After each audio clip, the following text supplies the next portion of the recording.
So the other day, in a development stream that the project lead of TimeSplitters Rewind put on while he was doing some work with CryEngine, he decided to take a little break and show off some of the older builds of TimeSplitters Rewind.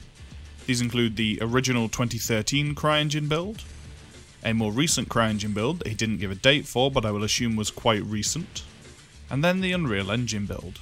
This build we've heard a fair bit about. We've heard that it was very close to completion and was mostly feature complete in terms of gameplay. But first off, let's talk about the original 2013 build.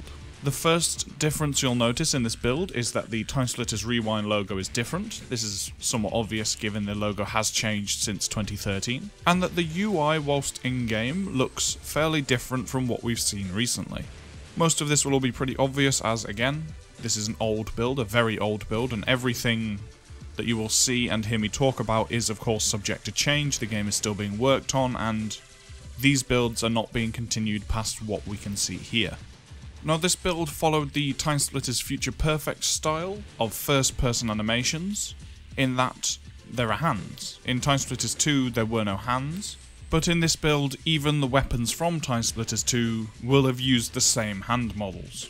Now, of course, we could have expected different characters to have different hand models, because obviously the hands on Cortez are not going to fit the hands on Robofish, for example. So this does add quite a lot of animating work to the project. Another thing you'll notice is that this build is fairly far along. A lot of the gameplay seems to work, the map seems pretty good, although we were told it was made in SketchUp, which, while I'll say now is it's not the tools, it's the artists. SketchUp is not really that popular when it comes to building game assets. Now, we do know that the artist in question now uses Blender rather than SketchUp, which is a monumental improvement if you ask me.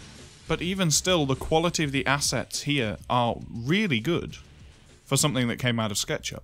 This may well be because most of the texture work and things was done outside of SketchUp, but even knowing they were made in SketchUp, the map still looks incredible. Now, there's not really much more to say about this build, as it seemed fairly unstable and crashed a few times during the stream, so they quickly moved on to showing off the next build. This build we were told was made in CryEngine 5.3, and is a lot more recent. I will assume this build is from just before they switched over to Unreal Engine for their Unreal Engine test. Now, this build uses the default characters from CryEngine to begin with, the default character model for first and third person.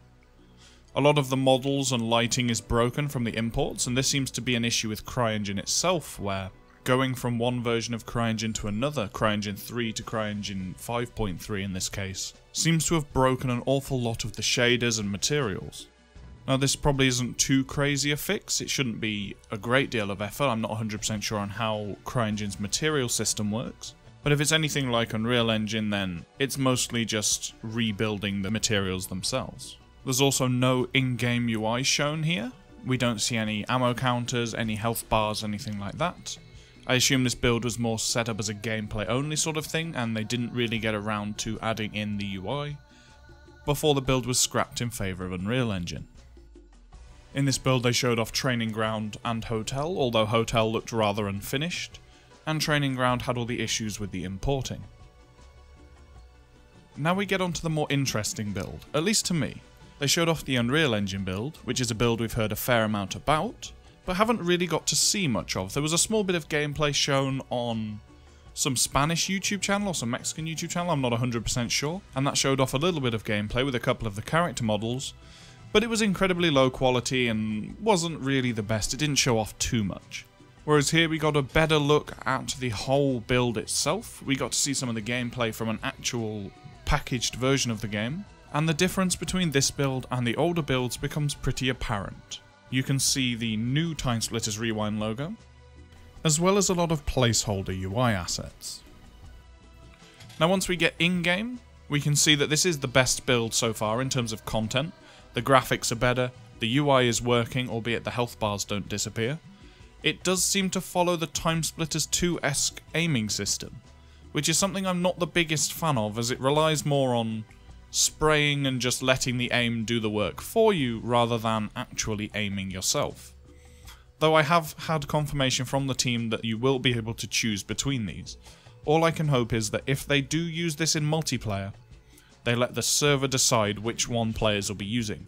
because if players are allowed to decide which aiming system they are using, there will be a gross imbalance in the game.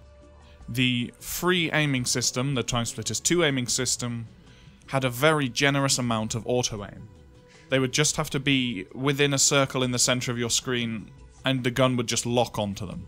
And that's not really something you want for a multiplayer game. Sure, it brings back the feelings of how it was in TimeSplitters 2, but if people want to play competitively, then servers need to be able to dictate which aiming style is used in that match. This is also the first build where we see multiple weapons implemented properly, with full equip and unequip animations and reload animations and that sort of thing. We also got to see that the grenade launcher grenades destroyed the frame rate, and that is probably just an optimization issue with particles. Again, this build isn't being used anymore, so it's not really a problem, but it's just something I thought I'd mention because when he was playing, he fired the grenade launcher a few times and the frame rate absolutely tanked. After this, he decided to open up the actual editor for the build so we could have a look at some more of the maps and systems and things that were going on, and he showed off a fair few interesting things. First off, we got to see the test map. In the first few moments of the test map being open, we got to see the speed up power-up and the shrink power-up, both of which seem to be in their close to final form with collision boxes and things being added to them so that you could pick them up.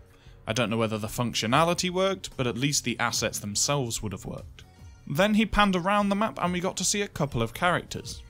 Now he didn't get very close to these characters, so it was pretty difficult to tell who they were, but shout out to EvilApple27 in the TimeSplitters Rewind Discord for lending me a hand putting names to the characters.